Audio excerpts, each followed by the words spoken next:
Hi guys, good morning everyone. तो आप लोगों को इस पढ़ने और पढ़ाने की महफिल में स्वागत है। तो आइए हंसते मुस्कुराते हुए आज हम लोग इंग्लिश की कुछ इम्पोर्टेंट पॉइंट्स के बारे में जानते हैं।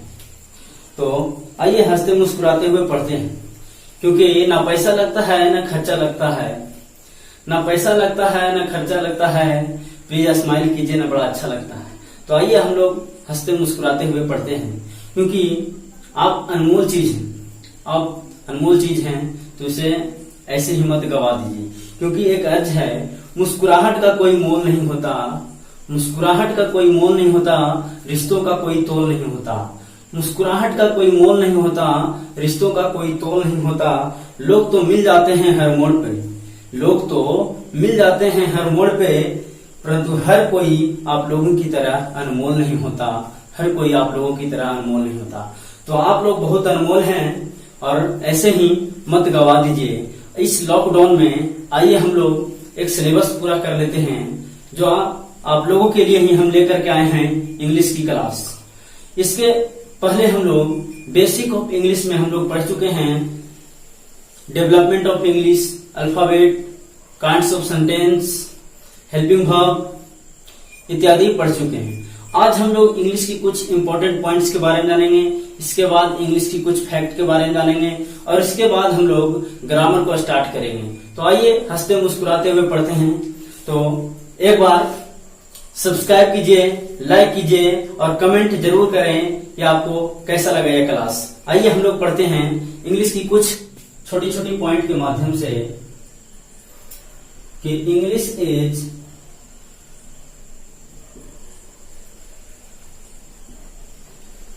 considered to be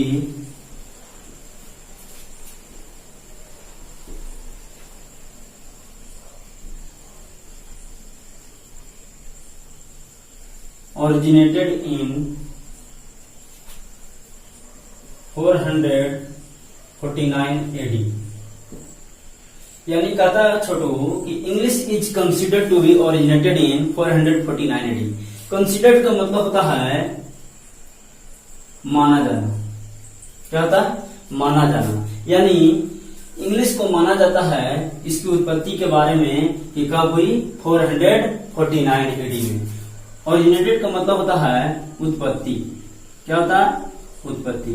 यानी इंग्लिश की उत्पत्ति कब हुई है? 449 AD में। एडी को हम लोग बोलते हैं एनो डोमिनी। क्या बोलते हैं? एनो डोमिनी। क्या बोलते हैं इसको? एनो डोमिनी, जो एंग्लो सैक्सन के द्वारा किया गया था। किसके द्वारा किया गया था? By Anglo Saxon.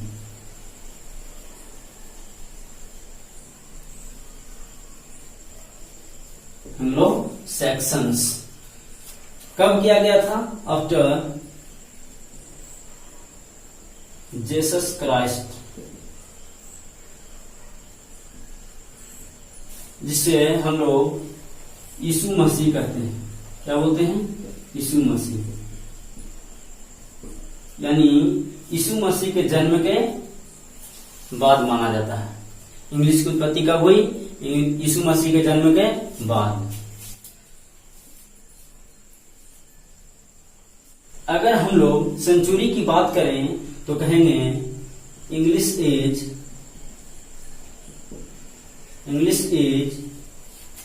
considered to be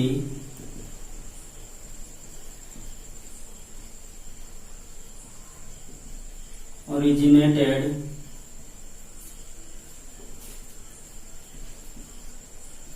in 5th century। कब हुआ? 5th century, यानी 5वीं शताब्दी में इसके उत्पत्ति का बारे में माना जाता है। जैसे हम लोग यहाँ पढ़ते हैं कि English is considered to be originated in 449 AD। यानी ईस्वी की बात करें तो कब हुआ? 449 AD, जिसको हम लोग कहते हैं एनो डोमिनी। क्या बोलते हैं? एनो डोमिनी। क्या होता है? एनो डोमिनी। After Jesus Christ. कब हुआ? तो जीसस क्राइस्ट के बाद, यानी यीशु मसीह के जन्म के बाद हुआ। कब हुआ? यीशु मसीह के जन्म के बाद। यीशु मसीह के जन्म के बारे में आप लोग जानते होंगे। जैसे आइए हम एक टेबल के माध्यम से समझते हैं कि जैसे अभी क्या है 2020, क्या है अभी कौन सा ईयर चल रहा 2020, लेकिन कभी तो ये क्या होगा 0 होगा, उसके बाद 1 2 3 4 ऐसे चलते चलते आया 2020, जिसे हम लोग 2020 कहते हैं। तो और इसके पहले क्या 0 के पहले जीवन नहीं था? इसके पहले को हम लोग क्या कहते हैं? इसी को हम लोग कहते हैं बीसी, यानी इसके पहले भी जीवन थी। और 0 हम लोग किसको मानते हैं? तो यीशु मसीह यानी जीसस क्राइस्ट के जन्म के समय को हम लोग क्या मानते हैं? 0। क्लियर? इसके पहले लेकिन इंग्लिश की उत्पत्ति कब हुई? 449, यानी 1 2 3 4 ऐसे चलता आएगा। और कब हुआ? 449 एडी में। अभी कौन सा एडी है? 2020। लेकिन इसके जन्म के पहले को ही हम लोग बोलते हैं बीसी, और इसके जन्म को बाद को हम लोग कहते हैं एडी। बीसी को ही हम लोग कहते हैं बिफोर क्राइस्ट। क्या बोलते हैं? बिफोर क्राइस्ट, यानी यीशु मसीह के जन्म के पहले के समय को हम लोग बीसी बोलते हैं, और यीशु मसीह के जन्म के बाद के समय को ईस्वी बोलते हैं, जिसको एडी बोलते हैं, एनो डोमिनी, और बीसी यानी बिफोर क्राइस्ट। इसके पहले ही हम लोग बहुत से कहानियां पढ़े होंगे, जैसे महान सिकंदर का आगमन। सिकंदर का आगमन कब हुआ? 326 बीसी में, यानी 326 बीसी में क्या हुआ था? सिकंदर भारत आया था।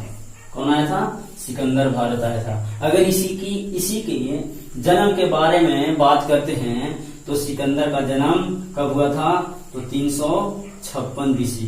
कब हुआ था? 356 बीसी। इसी के पहले हम लोग और भी नाम सुनेंगे, महात्मा बुद्ध। क्या सुने? महात्मा बुद्ध, जिनका जन्म कब हुआ? 563 बीसी। कब हुआ? 563 बीसी। इसी के जन्म के पहले हम लोग सुने होंगे 1500 बीसी में हिंदू धर्म, 1500 बीसी में हिंदू धर्म की विकास के बारे में। इसी के पहले आप लोग सुनेंगे सभ्यता और संस्कृति, सिंधु घाटी की सभ्यता, जो लगभग 1300 बीसी में माना जाता है। और इसके पहले हम लोग आते हैं तो माना जाता है इजिप्ट, जो 3000 बीसी पुराना है। कितना पुराना? 3000 बीसी। इजिप्ट के बारे में आप लोग सुने होंगे या थोड़ी थोड़ी हिस्ट्री में पढ़े होंगे कि इस प्रकार की रचना इजिप्ट के बारे में कहा जाता है कि आज की साइंस इसके सामने फेल है, क्योंकि इजिप्ट की संरचना इस प्रकार थी कि कहना नहीं। अंदाजा लगा रहे हैं लोग कि ऐसे किस प्रकार संभव हुआ, क्योंकि इजिप्ट के बारे में कहा जाता है कि ऐसी बनावट थी इसकी कि ऑटोमेटिक अगर आप रूम में जाते हैं तो आपका टेम्परेचर 37 डिग्री हो जाता है। जैसे मानव का शरीर का तापमान 37 डिग्री होता है, यानी इसके रूम का टेम्परेचर उतना था। बाहर गर्मी लेकिन अंदर ठंडा होता था, और ज्यादा भी ठंडा नहीं, बस 37 डिग्री सेल्सियस, 37 डिग्री सेल्सियस। और कहा जाता है कि इस रूम की बनावट इस प्रकार थी कि अपने आप जाते थे व्यक्ति तो लाइट चल जाता था, और बाहर जाते थे अपने ऑफ हो जाता था। मतलब बहुत सी इसकी रचना है। और कहा जाता है इसकी बनावट के बारे में कि इतनी ऊंचाई कि कहना मत, इतनी ऊंचाई कि कहना मत। जैसे आज के लोग एक चट्टान को उठाकर को ऊपर चढ़ाने में कितना तकलीफ उठाते हैं, फिर भी आज कई इलेक्ट्रॉनिक मशीन है, डोजर, चैन डोजर, इसके बावजूद भी हम लोग नहीं कर पा रहे हैं। लेकिन उस समय इसकी विकास भी नहीं थी डोजर सब की, फिर भी कहा जाता है कि इसकी एक एक चट्टान जो कुतुब मीनार के ऊंचाई के बराबर है, और कैसे एक एक ऊपर उठाया गया होगा। ये इजिप्ट की कहानी है। आपको कभी टाइम मिले तो हिस्ट्री के बारे में पढ़िए, ये सब हिस्ट्री है।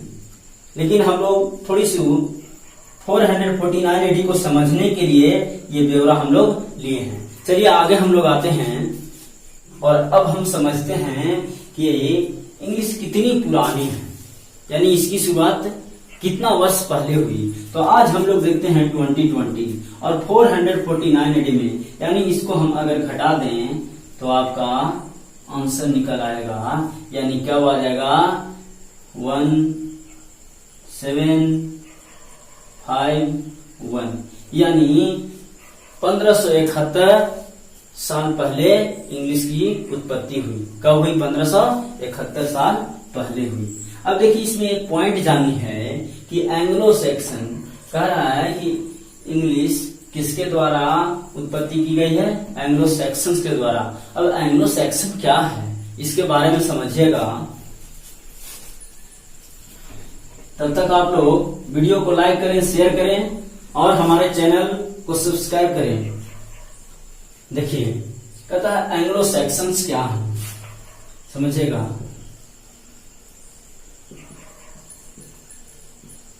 तो Anglo Saxons is a group, is a क्या?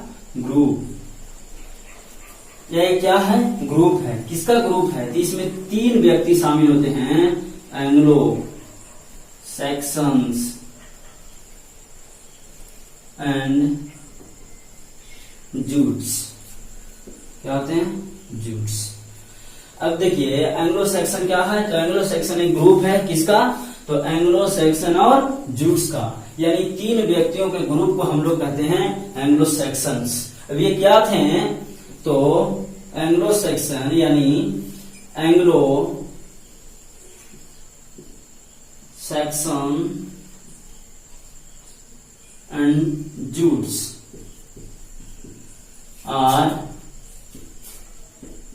3 tribals,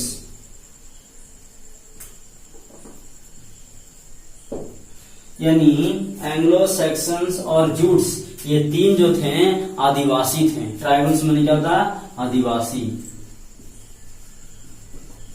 या क्या थे? आदिवासी थे। इन्होंने ही सर्वप्रथम ब्रिटेन पर अटैक किया था। क्या किया था? अटैक किया था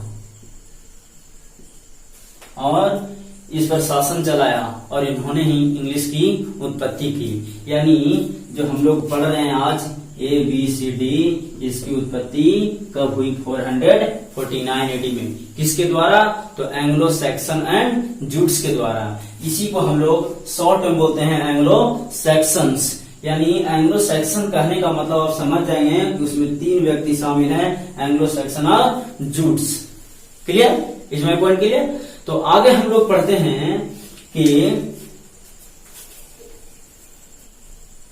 तो आइए समझते हैं अब हम लोग इसके बारे में। कहा जाता है कि एंग्लो सैक्सन एंड जूट्स ही सर्वप्रथम ब्रिटेन पर अटैक किया और उस पर शासन चलाना शुरू किया। तो इस पॉइंट को नोट करिएगा कि they are started ruling Britain.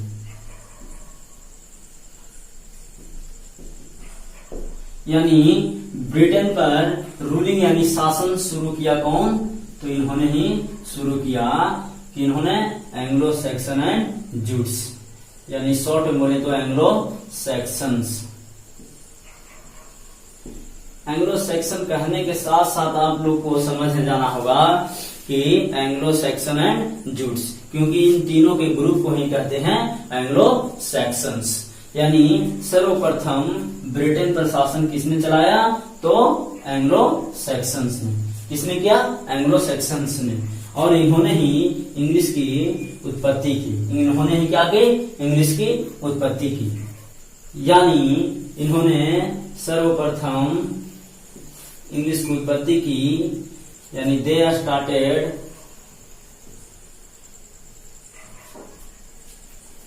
a language English.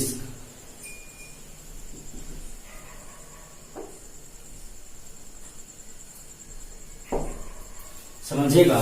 कहता है they started a language English. इन्होंने सर्वप्रथम एक लैंग्वेज शुरू की जिसका नाम रखा इंग्लिश। क्या रखा? इंग्लिश। यही इंग्लिश बाद में चेंज हो गया, यानी English after sometimes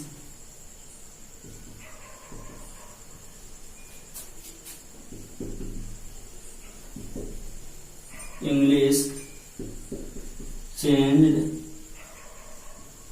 in English। कुछ समय बाद इंग्लिश को ही इंग्लिश में चेंज कर दिया गया। अब कहेगा ये कैसे हो गया? तो हो जाता है, जैसे हम लोग कुछ बोलते हैं तो बोलते बोलते नाम चेंज होता है। जैसे आज हम लोग नाम सुनते हैं आगरा का ताजमहल, ये हकीकत आप इसके हिस्ट्री को जानते होंगे कि आगरा का ताजमहल है तो क्या है? मुमताज महल। आप देखिएगा उसके गेट पे लिखा रहेगा मुमताज महल, लेकिन लोग जाते जाते सोचे कि मुमताज महल है, चलिए शॉर्ट में आप लोग मुम को हटा दिया और बोलने लगा ताजमहल ताजमहल। तो जिस प्रकार वो चेंज हो गया उसी प्रकार लोग जिस प्रकार बोलते बोलते चेंज कर दिए उसी प्रकार ये भी। जैसे आज नाम सुनेंगे विराट कोहली, लेकिन शॉर्ट नेम सब जानते हैं कोहली कोहली, तो जो फेमस हो जाता है बोलते बोलते शॉर्ट में। हर एक आदमी चाहता है कि हमें समय कम लगे और शॉर्ट में कोई काम करे, इसलिए बोलते बोलते फिर चेंज हो गया। इस प्रकार इंग्लिश को इंग्लिश में चेंज कर दिया गया। अब आइए इंग्लिश का मतलब समझते हैं। इंग्लिश का मतलब समझते हैं, यानी इंग्लिश का मतलब ही होता है language of sections. Language of sections, यानी लैंग्वेज, ये किसका लैंग्वेज है? सेक्शंस का दिया हुआ लैंग्वेज है, क्योंकि इन्होंने सर्वप्रथम इंग्लिश दिया। कौन सा लैंग्वेज दिया? इंग्लिश का लैंग्वेज दिया। और इसके दो भाग होते हैं, यानी ये दो शब्दों से मिलकर के बनता है। एक बनता है इंग और एक बनता है लिस। इंग का मतलब होता है इंग्लैंड। क्या बनता है? इंग्लैंड। और लिस का मतलब होता है language of sections. Language of